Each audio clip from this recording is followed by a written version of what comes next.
Assalamualaikum warahmatullahi wabarakatuh. Perkenalkan, nama saya Wahid Hermawan, NIM 2018 008334. Saya berasal dari kelompok 2, ingin mempresentasikan hasil kelompok kami yang berjudul pelatihan dan pengembangan. Selamat menyaksikan. Baiklah, pengertian pengembangan dan pelatihan.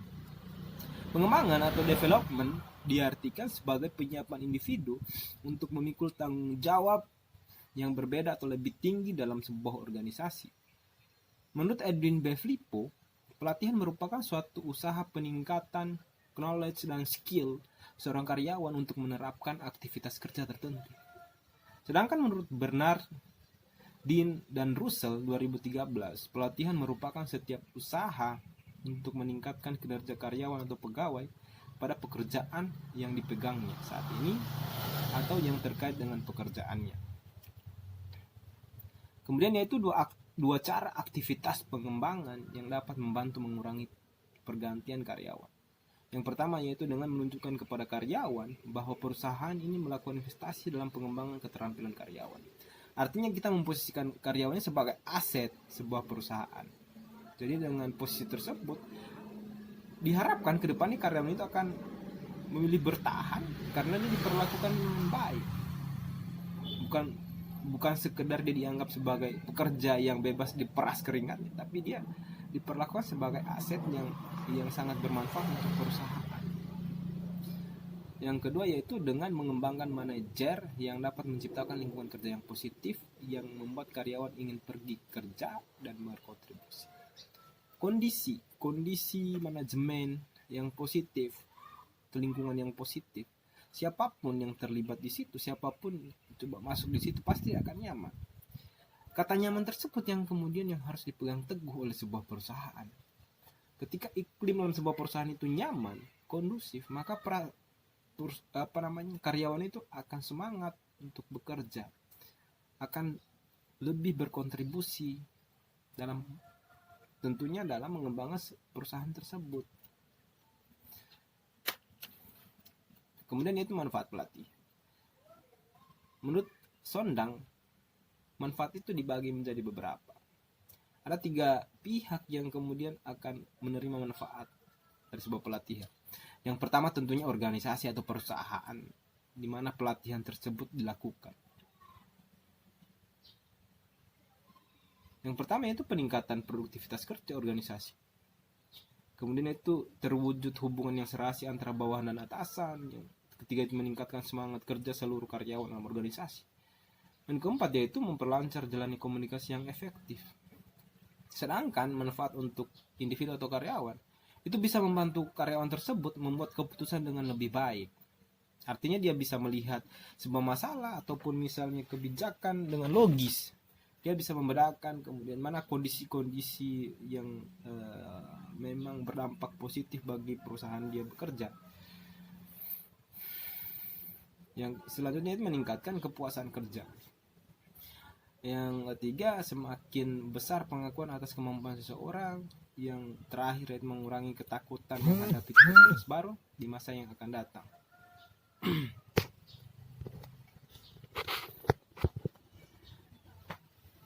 Terakhir itu hubungan sesama.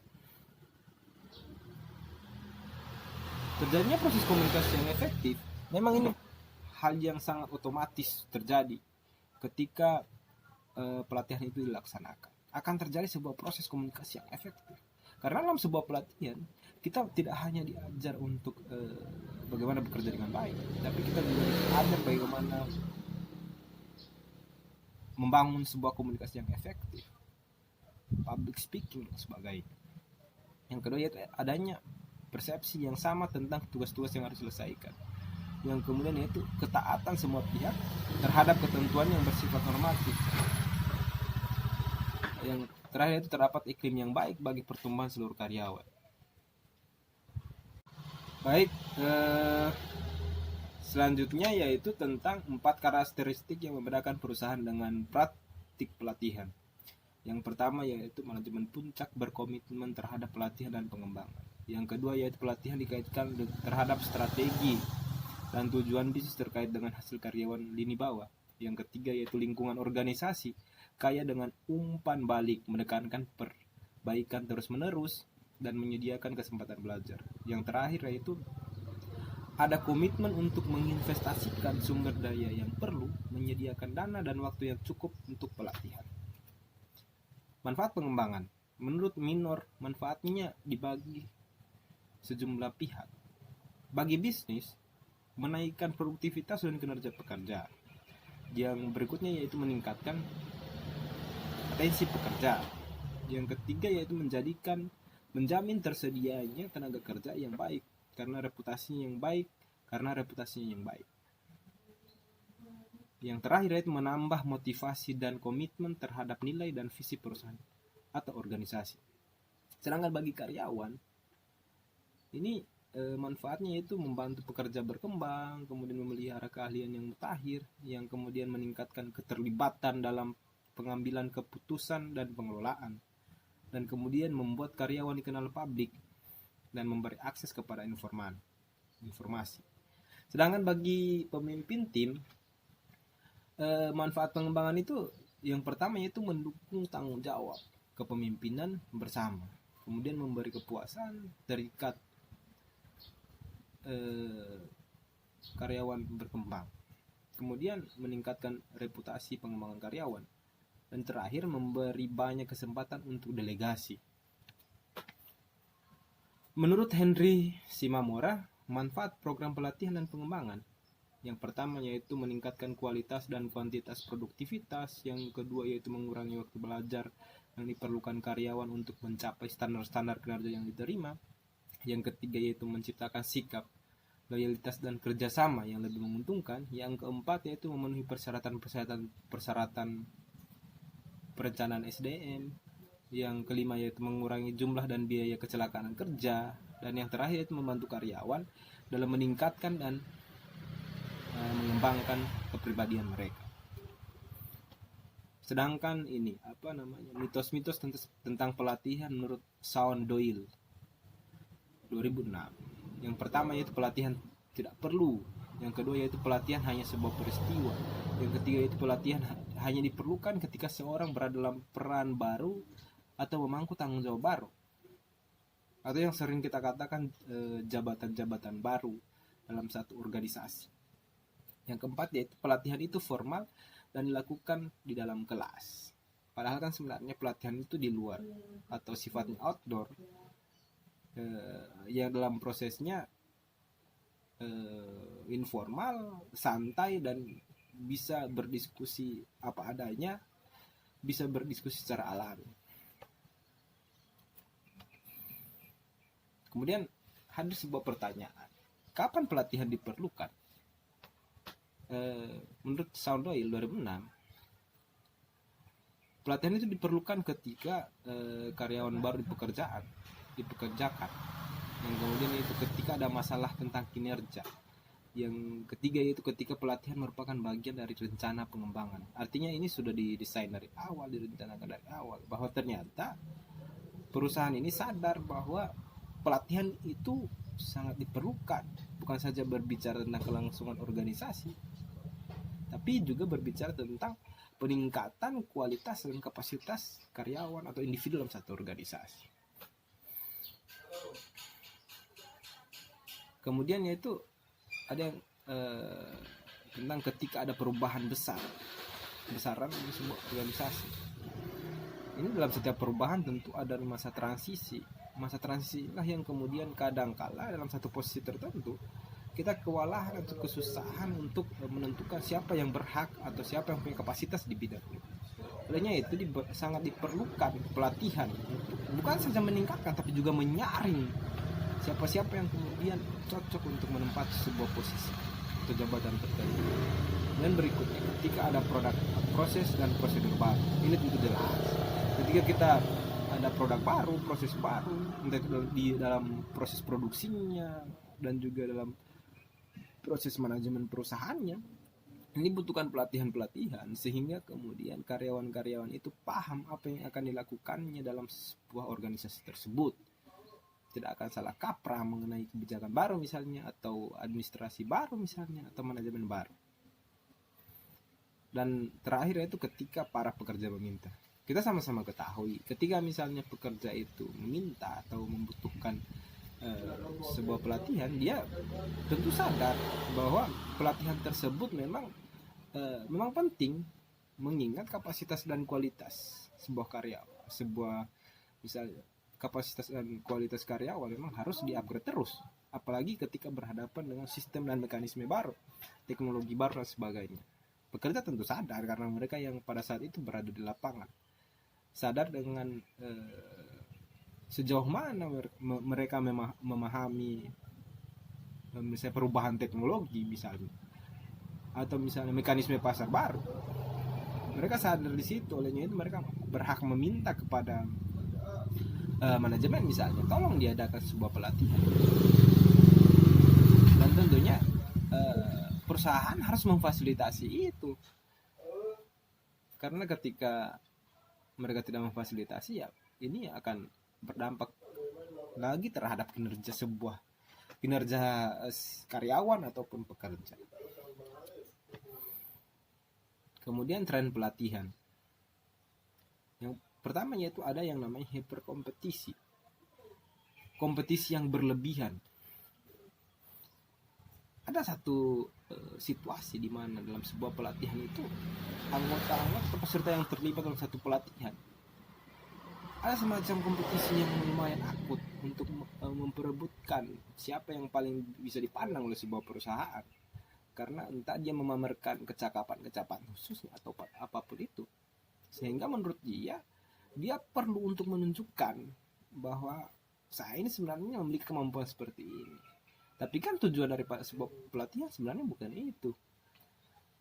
Di samping untuk menunjang kualitas dan kapasitas individu, juga sebenarnya pelatihan juga sebenarnya bermanfaat untuk membangun sebuah lingkungan yang kondusif, sehingga jajaran semua sektor, semua divisi dalam perusahaan tersebut bisa berkomunikasi secara sehat.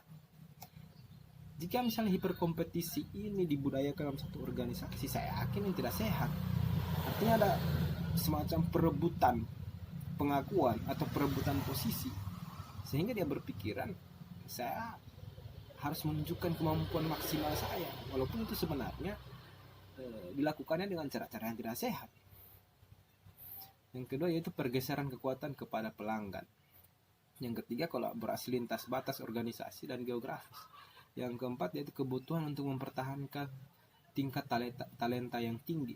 Yang kelima yaitu perubahan pada tenaga kerja. Yang keenam yaitu perubahan teknologi. Dan yang ketujuh yaitu tim. Selanjutnya yaitu isu-isu struktural dalam pelaksanaan pelatihan. Ada yang namanya komitmen perusahaan kurang dan tidak seimbang. Ada juga di sini dunia usaha mengeluhkan sekolah memberi gelar, tapi gelar itu bukan jaminan telah menguasai keterampilan. Ini sangat sering ditemukan di lapangan, bahwasanya ternyata persoalan gelar ini bukan sebuah ukuran untuk melihat kapasitas seseorang.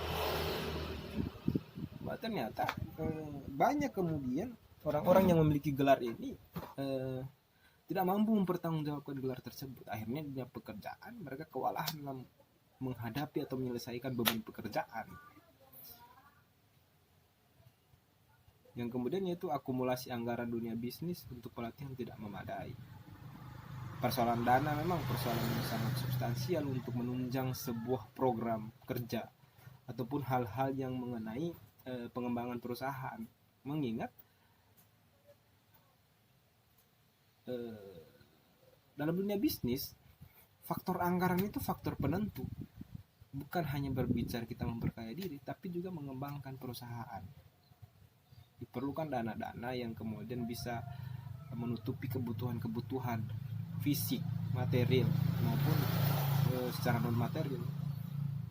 Yang keempat yaitu meskipun secara retorika pelatihan dipandang sebagai investasi, aturan akunting menuntut bahwa pelatihan dianggap sebagai biaya. Yang kelima yaitu perusahaan dan sekolah harus mengembangkan hubungan yang lebih erat sekolah dipandang tidak tanggap permintaan pasar, dunia usaha dipandang tidak mengkomunikasikan permintaan ke sekolah. Konsep-konsep seperti ini sebenarnya menjadi keluhan-keluhan dan isu-isu struktural yang kemudian terjadi di lintas sektor, khususnya di Indonesia. Ada kemudian beberapa pendapat yang mengatakan bahwa kampus sekolah itu tidak mampu menjawab pasar tenaga kerja atau permintaan pasar.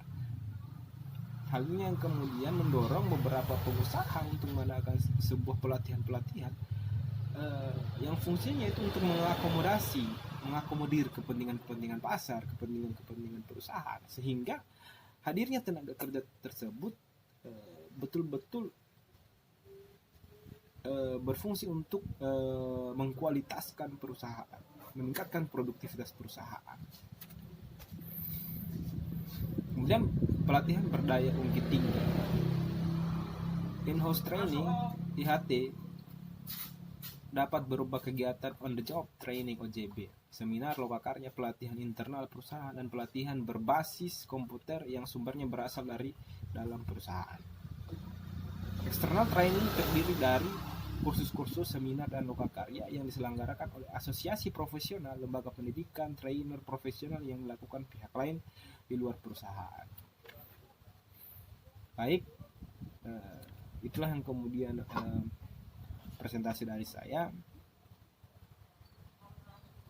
dan memang panjang, tapi mudah-mudahan apa yang saya sampaikan bisa bermanfaat untuk para pendengar, para penonton, khususnya memang yang konsentrasi di bidang manajemen, di bidang bisnis, bahwa ternyata sangat penting untuk memahami pelatihan dan pengembangan. Bukan saja secara teoritis, tapi secara praktis kita harus mampu menerapkan apa-apa yang kemudian ada dalam sebuah pelatihan dan pengembangan. Baik, itu saja dari saya. Lebih dan kurangnya mohon dimaafkan. Akhir kata, wassalamualaikum warahmatullahi wabarakatuh. Salam. Demikianlah hasil presentasi saya selaku kelompok kedua. Mudah-mudahan apa yang saya sampaikan tadi bisa sama-sama kita terima, bisa sama-sama kita amalkan, dan kemudian yang baik-baik bisa kita terapkan di kehidupan kita. Akhir kata, wassalamualaikum warahmatullahi wabarakatuh. Salam.